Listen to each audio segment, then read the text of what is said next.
नमस्कार, मी पूजा खेतले किचनमध्ये आपलं सर्वांचं स्वागत करते। आज आपण करणार आहोत आंब्याचे घारगे। त्यासाठी लागणारं मी ते साहित्य घेतलं आहे। ते गव्हाचं पीठ घेतलं आहे, तांदळाचं पीठ, नंतर बारीक रवा घेतला आहे, वेलची पावडर, खसखस, गूळ, आंब्याचा पल। ते कढई ठेवलेली आहे। आपण आंब्याचा पल टाकला तो कढईमध्ये टाकून घेऊया। आता आपण गूळ टाकणार आहोत। गूळ आणि आंब्याचा पळ आपण फक्त विरघळून घेणार आहोत। आपण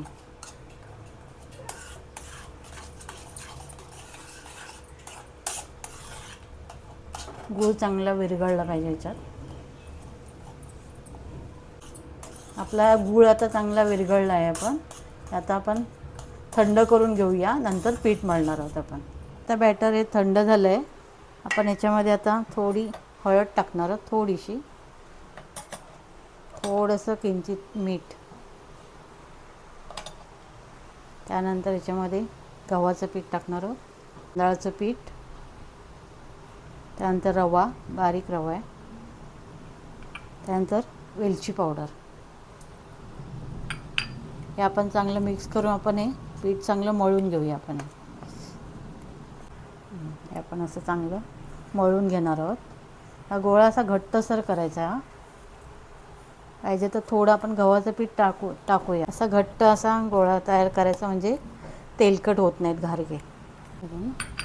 असं तेल थोडंसं लावून आपण चांगलं असं मळून घेऊया। छोटे छोटे गोळे तयार करून घेतलेत। आता हे आपण लाटून घेऊया। पण असं थोडं तेल लावून घेऊया आणि पुरी लाटून घेऊया। आपण थोडी खसखस लावूया वरून, परत असं लाटणं फिरवून घेऊया। त्याच्यावर अशी पातळ करून घ्यायची। बघा अशी तयार झाली आपली। त्या आता लाटून घेतलेल्या आहेत मी या पुऱ्या। आपण तळून घेणार आहोत। आपलं हे आता तेल गरम झालेलं आहे। आपण आता हे घारगे याच्यामध्ये तळून घेऊ।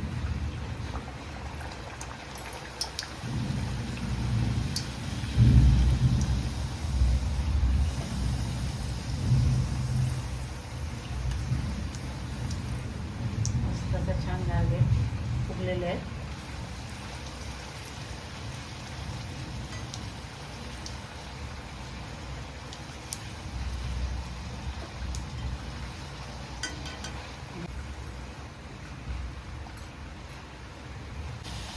असेच आपण सगळे घारगे तळून घेणार आहोत। हे आपले तयार झालेले आहेत आंब्याचे घारगे। हे तुम्ही श्रीखंड किंवा आमरससोबत खाऊ शकता।